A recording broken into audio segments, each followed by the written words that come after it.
longer torsos or a bigger chest, like for the adult sizes, obviously, toddlers with bigger chests, but image no one needed.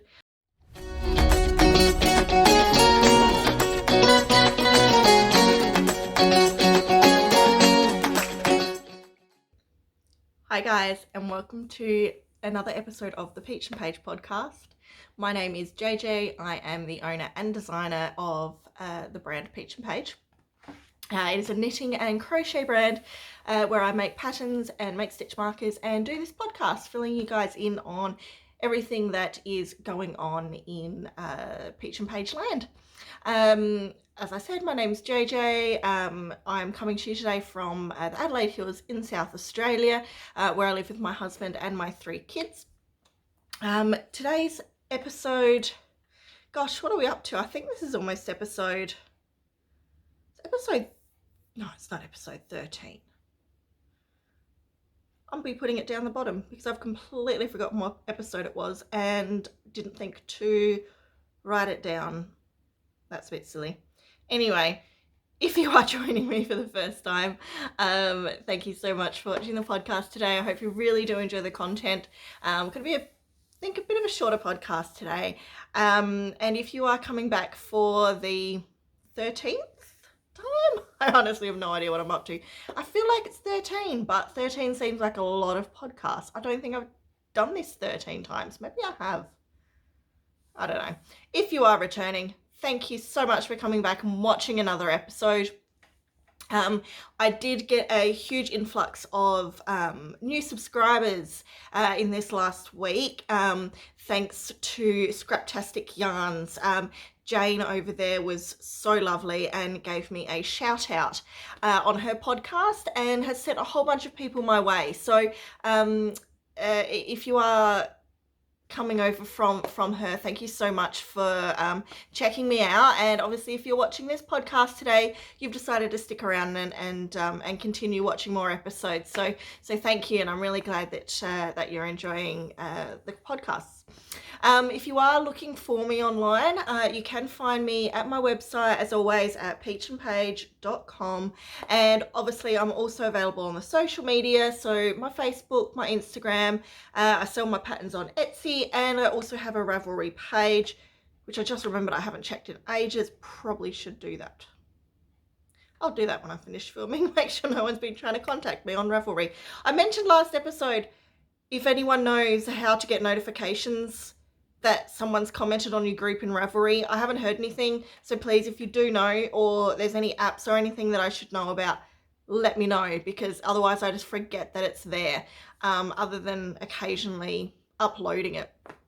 But everything is all on my website anyway, where you will find all my patterns, crochet knitwear patterns, as well as the stitch markers that I make, which I'll be talking about in a little bit more detail a bit later, as well as obviously links to all my YouTube podcasts. So I'm a little bit, I suppose, a little bit frazzled today. Obviously, as all of you are aware, I'm just going to take a step away from crochet and knitting related things at the moment before I get into everything. Obviously, there's a lot going on, regardless of where you are in the world right now, with the coronavirus. So we've, overnight last night, the World Health Organization has finally announced that it's a pandemic. Even though I'd heard a few weeks earlier that they no longer even use that term, I think they've really reintroduced it and decided they do need to start referring to it as a pandemic, to sort of give the governments a kick up the bum as to what they need to do. So obviously, where we stand at the moment, we've got worldwide, 120,000 cases, and by the time you watch this, even on Sunday, I dare say it's probably going to be up around the 150 mark. 150,000, and obviously the death rate is still increasing as well. So it's a little bit scary. We've got Italy has announced overnight that they're shutting down everything except pharmacies and groceries stores, basically.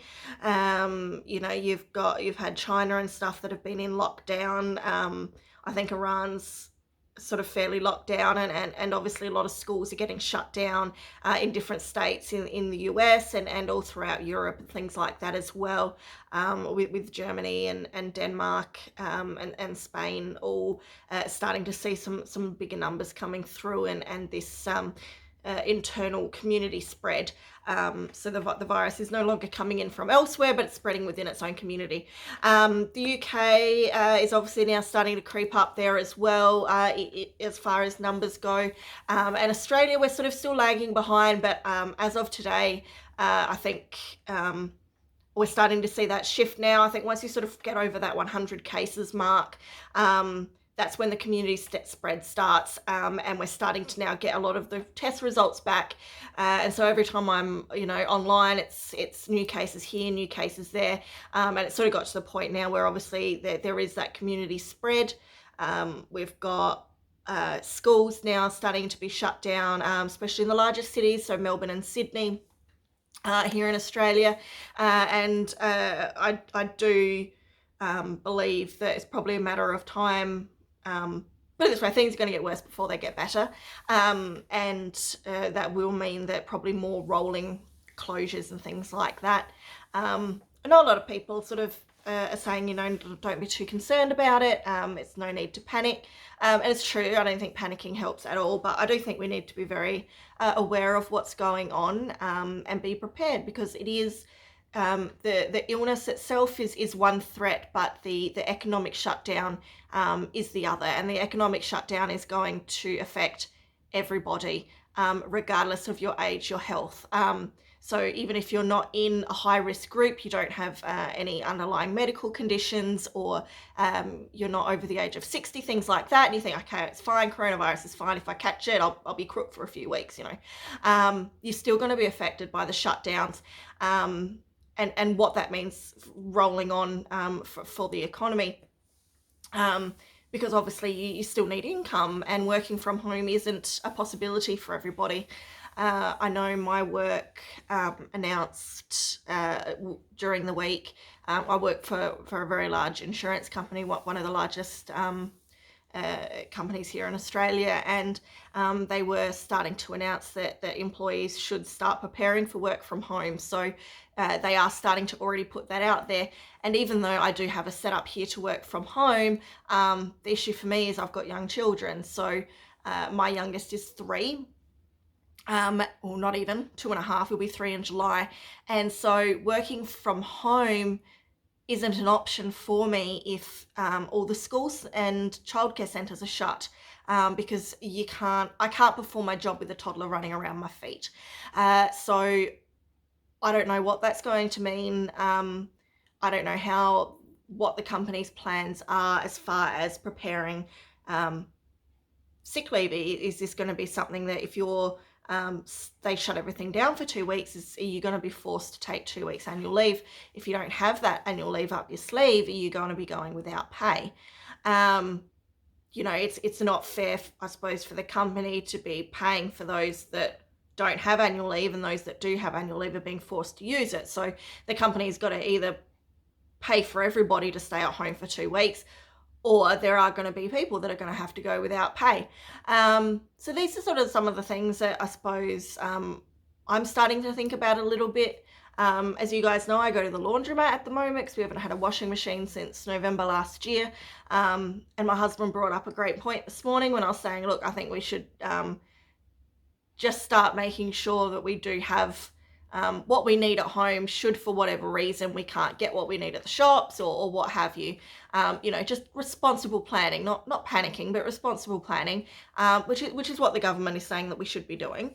And he said, well, what are we going to do if we can't go to the laundromat?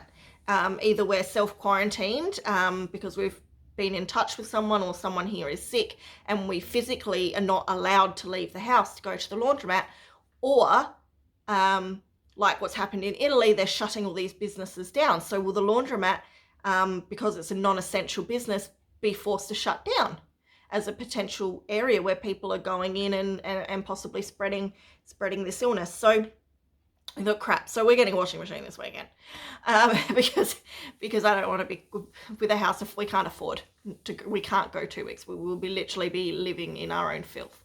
So yeah, it's little things like that I think that we just need to be starting to think about. For those of you that are both in Australia and outside of Australia, I think we're a bit of a laughing stock at the moment with Toiletpaper-gate, where everyone went a bit mental and decided they were going to buy all the toilet paper. Sure enough, I have not seen toilet paper in the shops for a good week or two now. Luckily, we had heaps. That being said, our stash is dwindling, and I am probably going to have to try and get some this weekend, so wish me luck.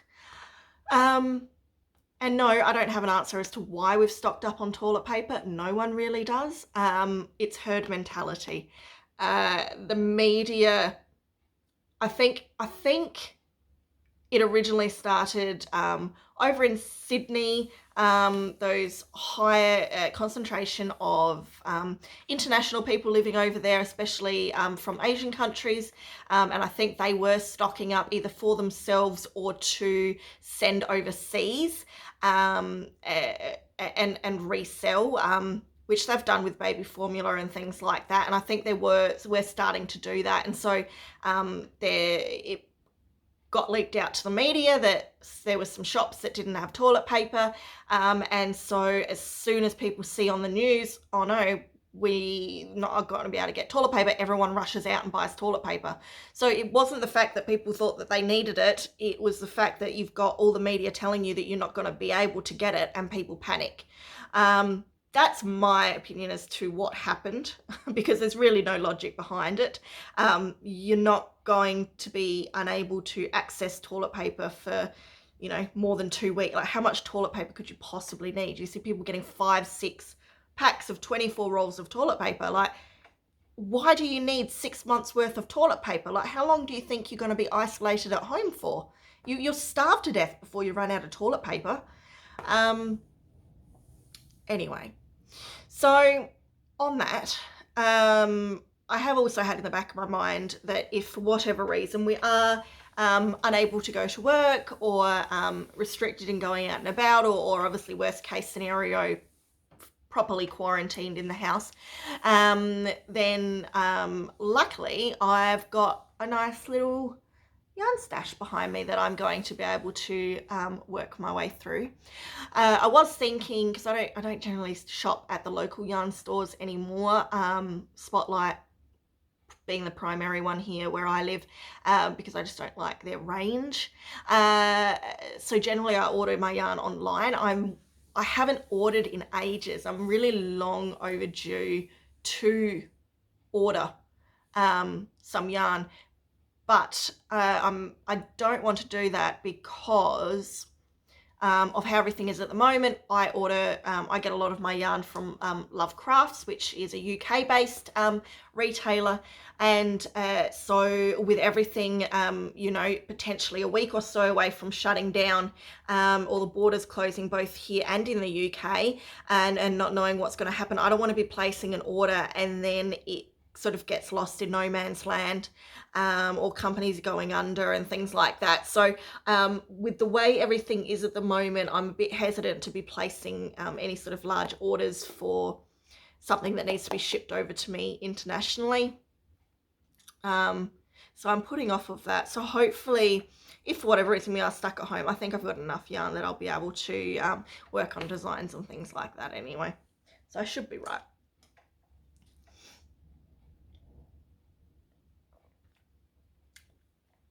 So yeah, that's about it. I just want to have a bit of chat about that because obviously that's all that's on everyone's mind at the moment.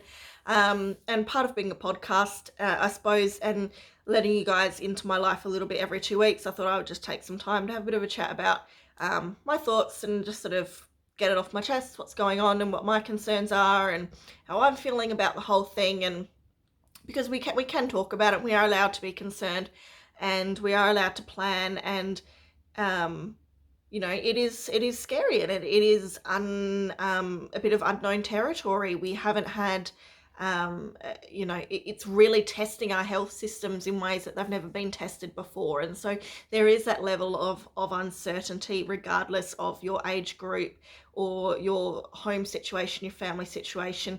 Everyone's a little bit on tenterhooks at the moment, and that's okay.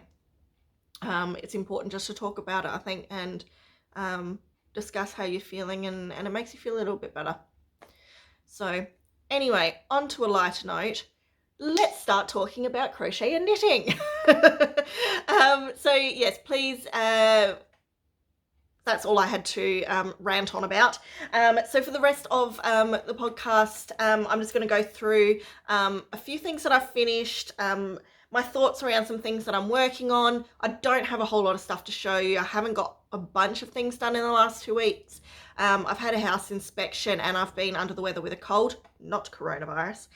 And so I haven't been as productive as I probably would normally in a fortnight. But with everything going on, I really didn't want to drag the podcast out another week. I wanted to get this out today. So sit back, grab a whip, enjoy, take your mind away from the news and social media and all those other things for the next half hour or so, and just embrace your hobby for a bit, and switch off from all the drama. So first of all, I want to discuss my finished objects. So normally I go through whips first, but I want to do finished objects first. Main reason being that I'm wearing one at the moment. I'm getting really, really hot and I want to take it off. As I have been showing you in a number of podcasts now, my latest sort of big main design is my cowl. It's my crocheted cowl using a linen stitch in 2 different shades of yarn. This is the adult size. When I showed you guys last fortnight, I had made it and it was a little bit big, and I actually did shrink it. That being said, as I'm wearing it again today, it has actually stretched a little bit. So I'm going to have to tweak this again. I'll keep this the size it is for myself, but I think when I write the pattern, I'm going to bring it down just a tiny bit more. Because it's still it's not too bad. I mean, like the tiniest bit, like maybe 4 or 5 rows. I am still in the process of working out my sizing. So I've decided I'm going to do 4 sizes for this. So I'm going to do a toddler size, a child size, a teen/small adult, and a large adult. So I'm pretty happy with the sizing for my toddler size and my child size. This one, as I said, was going to be small adult. I'm happy with the length of it, like the width, but I am going to make it just a tiny bit shorter, just take a few more rows out. And then for the larger size, I'm going to probably add maybe 5 centimeters at the most to the length, and probably just a row or 2 bigger than this for the width. The other thing I'm taking into account too, I'm being really finicky with my sizing. This has really stressed me out with my sizing, and I think it's because a lot of my beanies and things like that, I do heaps of sizes, and whereas this I've only got sort of 4 sizes in going from toddler up to adult, and I need to remind myself that people come in all different shapes and sizes, and my pattern is not going to automatically fit everyone perfectly, because they don't. There's going to be toddlers that don't fit the toddler size and need the child size. There's going to be people that are in between a child and an adult size, so they're going to have to go with one or the other. There's going to be people that have perhaps longer torsos or a bigger chest, like for the adult sizes, obviously, toddlers with bigger chests, but image no one needed. Adults with bigger chests, and they may want it longer, but they've got thinner necks, so they don't want it bigger around here. So it's I've got to find the happy medium and stop stressing out about oh, but you know, this is a tiny bit too big, tiny bit too small, should be a bit longer, a bit shorter, and just get a nice happy medium, some nice steady upgrades. And at the end of the day, the pattern is very simple in regards to being easy to adjust. So if you are anyway a moderate crocheter, you would easily be able to make it a tiny bit wider, add a few more rows. Like, you could tweak it to fit you simply. And I probably will put some notes about that in the pattern anyway. You know, if you want to make it longer, if you want to make it shorter, things like that. So people can easily tweak it to their size anyway. And the other thing is too, when it comes to sizing and grading, that I need to make sure I keep taking into account too, is that everyone crochets at a different gauge. They use 8-ply yarn is not the same across the board. You know, and I'm learning that more as I go on, and more people do my patterns, is that I get people, I can have someone come back to me and go, oh, this pattern's turned out way too small. And someone else will email me about the exact same pattern saying it's come out way too big. So I've got to remember, it's not my pattern. As long as I'm sitting in that happy medium, there's going to always be people that have a really tight gauge or a super loose crocheters and things like that. And there's nothing you can do about it, unfortunately. All you can do is take that feedback on board and give them suggestions as to how they can perhaps try and adjust the pattern to suit their style or their yarn. So anyway, I'm going to take this off because I'm cooking. It's like 31 degrees here in degrees Celsius here in Adelaide, and our air conditioner's not working, and I didn't want to put the fan on because you can hear the fan buzzing in the background. So it's a bit hot, which is why I'm wearing a tank top today. Before I put this one away too, in case you haven't seen or do want to know, the yarn that I've used, which is just phenomenal, is by Hedgehog Fibres, and the colorway is Monet. It's an 8-ply merino, and it's beautiful. And the white is just a superwash merino in Mia Uno. I can't remember which one it is. It's one that I get off Love Crafts. It's a pure merino. So that's the adult size, which you've seen before. And then, so I have made my other 2 sizes. I'm probably not going to make a large adult size sample, because I've got enough now that I can just scale it up manually, using maths. I won't need to actually make it because it's just a waste of yarn. So this was the kid size, and this sort of gives you a bit of an idea of what it actually looks like. So it is literally, it's so simple. I shouldn't actually give away my secrets because you're not going to buy my pattern. It's literally just a rectangle that you then sew together and make a cord for. So there you go. Go make your own. No one needs to buy my patterns now. Shh, Jenna. You're making it look easier than it is. So yeah, there you go. So this is the kid size.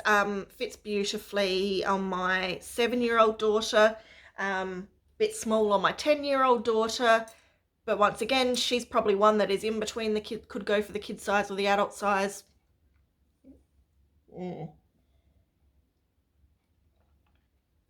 Pattern writing is stressful, man. So this is Debbie Bliss. Excuse my nails, they need to get done in 2 days and I've lost a couple. Debbie Bliss 8-ply merino, and the beautiful coloured is another hand dyed. So this is hand dyed yarn by Colagirl. I think I've mentioned it once before in some of my other podcasts, in the colorway Kindergarten Treasures, if I remember correctly. And it's just a lovely, bright, colourful, speckled rainbow with all sorts of, every colour you can think of, really. Kindergarten Treasures, I'm guessing, because it's like a box of crowns. It's just beautiful. And then lastly, I've made my toddler one, which you may not have. I don't think I've even put any photos of Instagram on this one yet. And so this is the toddler size, which I've got on my little toddler model, which I love this thing. So yeah, that's the toddler size. And that one I've just done in straight colours, in a light grey and a mustard.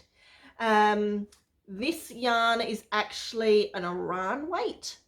But I made sure that I tightened my gauge a little bit when stitching, and so the sizing is still pretty much exactly the same, even though it's an Iran weight. Merino is quite a stretchy yarn, so when you're working with superwash merino, especially if you're a tight crocheter, you got to be careful because you can stretch it out and basically turn it into an 8-ply if you pull on it tight enough. Which I used to learn the hard way when I first started making patterns, because I used to use this yarn all the time. I was a very tight crocheter, and then everyone that made my patterns, they turned out huge. And it took a while for me to realize why that was. It was because of the yarn I was using, and me pulling it way too tight, creating a much smaller gauge. So yeah, and as you can see, I mentioned last time I wasn't sure about the pom-poms. I went with the pom-poms, no regrets. Freaking love the pom-poms. They're perfect. And I think they just pull the colour around, and I think it would just look a bit bleh.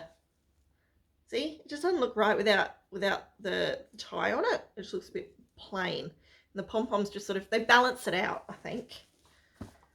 From a design perspective, balances out the colour and it balances out the shape. So yeah, so with that one, I've taken all the photos. I've just got to sit down and write up the pattern. Like I said, it's just a matter of tweaking my sizes, and it's literally a case of taking out a couple rows here, adding a few rows there, until I get the grading exactly how I want it, a nice even grading, so that everyone should be able to hopefully fit in any size, or easily be able to adjust it accordingly. Before I move on from those scarves too, I was going to do a bit of a naming competition. So if, and I did put a post out, I might be able to link it down below in my comments. I'm not sure. If not, feel free to comment down below. I'll be searching through all my comments anyway. But I need a name. So if you are familiar with my patterns, most of my patterns are named after actual names. So actual names of people, like my Charlie bib and my Delilah gloves and my Harlequin shawl. So I probably want to keep it within that theme. You know, my Reagan bonnet. So they're sort of named after people. I don't know, would you classify, for a toddler, do you think a boy would wear that? Or would that only be, is this only a girl? Is this a real feminine scarf? I mean, I know it's 2020 and anyone can wear whatever they want, but I'm realistic as well. And I'm wondering if I should try and make sure I give it sort of a unisex name and nothing too girly, to ascertain that it is a girl's scarf, in which case, obviously, I'm not going to get as many pattern sales if people are looking for a boy scarf and don't want it. Would it perhaps be more masculine without the pom-poms?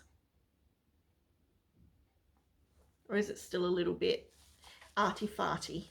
I think for a toddler, toddlers can definitely wear pom-poms. But probably a full-grown man's probably not going to rock a pom-pom. I mean, I'm sure there's some that would, but the majority, it's not very masculine, a pom-pom, in my opinion.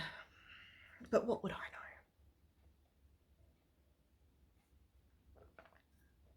I know? So yeah, I would need to name it. So feel free to give me your suggestions, and if your suggestion ends up being the one I pick, I will be sending you through a free copy of the pattern once it is all typed up and released. So I need to type them up and send it off to testers. So it's still going to be at least a few weeks.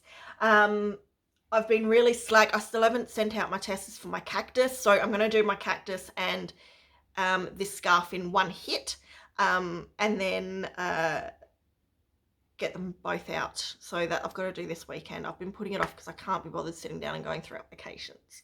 But I got to do it. So, anywho, still got 20 minutes. Cool. I've other thing I wanted to talk about for finished objects. So if you were watching my or follow me on Instagram or Facebook and watch my stories, you would have seen last night I did a bit of a, I suppose you'd call it a story tutorial, or a step-by-step little sneak peek, because I was doing some clay stitch markers.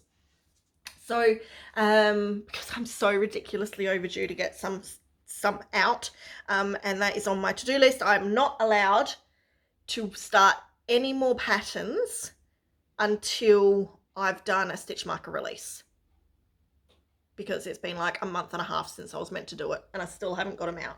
So you will be seeing more and more stitch markers because that's going to be my primary focus for the next week or two. Anyway, so I was doing stitch markers last night and I was taking a picture for, I thought I'd take a picture for my story because I hadn't actually posted a proper post yesterday.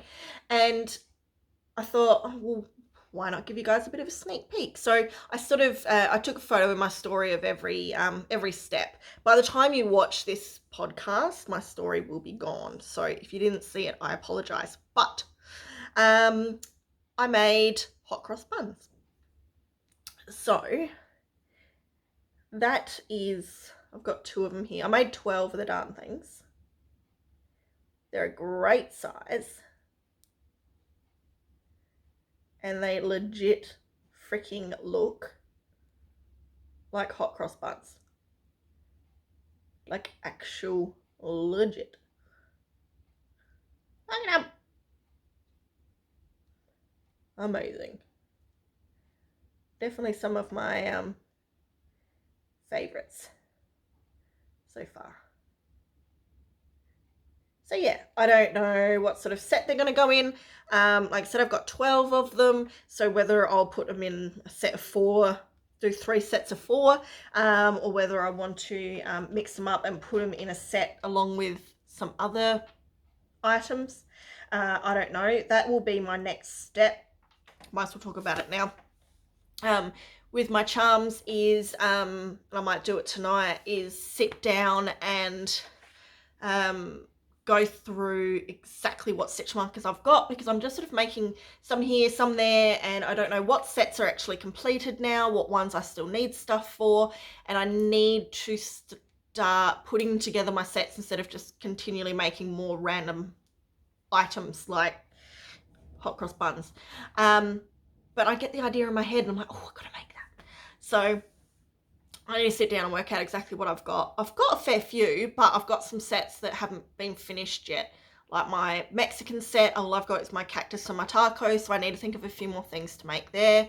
I was going to do a breakfast set, which I've made my pancakes for, and some toast, and I wanted to make like some little coffee cups and things like that. So I've got to work out exactly what I do have, how many more I've got to make, and start working through that list and get it done and get it out and get it finished. I need to remake some more books because I burnt my books last fortnight. I made 8 cute little books and left them in the oven. Well, I didn't leave them in too long. I put the oven on way too high and burnt them. So I need to make a bunch more books. Yeah, I've got to get on it, and I'm going to.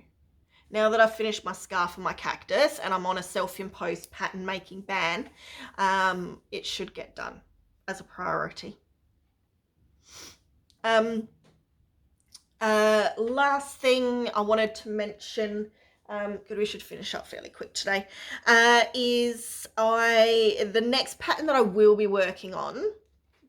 I know I say this just after I said I'm not working on any more patterns, but as a heads up.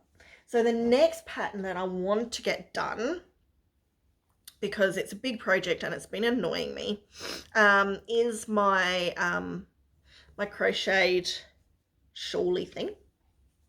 So I did mention it in another podcast. So if you haven't seen it before, I'm about halfway. So it's a very long, I think I'm most of the way across the back actually. Yeah, I am. I'm up to the next sleeve. So that's exciting. So it's a shawl. It will have sleeves, short sleeves, like to there. And then it's just open at the front. So it's got a bit extra, so it sort of drapes. And it'll have some bubble fringing on it. It's just a nice sort of flowy aroundy sort of throw type thing, made in 100% cotton. So it's nice and airy and light. And yeah, so I put a lot of work into this, but it's taking forever. But that is the next one I want to finish. But I have a dilemma. I need your help. So I did sort of play around with a vest design a little while ago. And by a little while ago, I mean like probably well over a year ago. And it ended up being one of these designs that I put away. Maybe I'll revisit it. I don't know. But I made this little vest. And it's a kid size, obviously. It doesn't fit me. It's very cute. So it's a little vest. And I'd sort of forgotten all about it. And when pulling it out again, I was like, damn, I really like the pattern. I love the crisscross, these things. And I'm really regretting now that I didn't do it in here. Why didn't I do the crisscrosses? The crisscrosses look awesome. I should have done it like that. What do I do? Help! Because I don't want to frog it. Look at the size of that bloody thing. I can't frog it. I mean, I can, but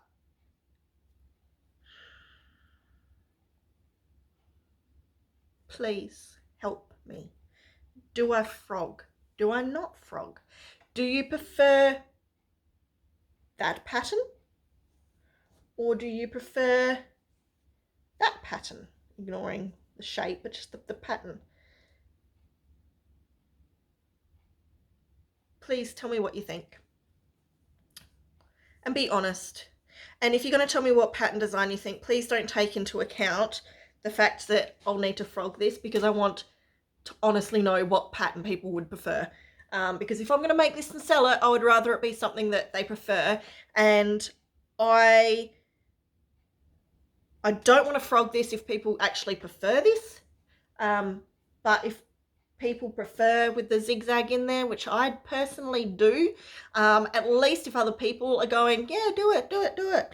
I'm not going to be in as much pain frogging this, because I've been able to justify to myself that it's the right thing to do. So please help me. Please let me know, because I need guidance. I need guidance. So that will be my next pattern. And if I have to frog this entire thing. That being said, it's a really enjoyable crochet. This is a project, because I'm not a big one for blankets and stuff, but this is probably the closest thing. This is pretty close to a blanket in that it's long back and forward rows, and it's a good crochet for people that don't like to think too much about the pattern that they're doing. Just back and forward, so it's really simple. So to be honest, it would make kind of a cute blanket, like for a nice little cotton throw. That would look quite nice as a blankie. Just saying my thoughts out loud, guys. Just saying my thoughts out loud. So yes, I wanted to show you that as well, because I want your opinion. So please share your opinion with me.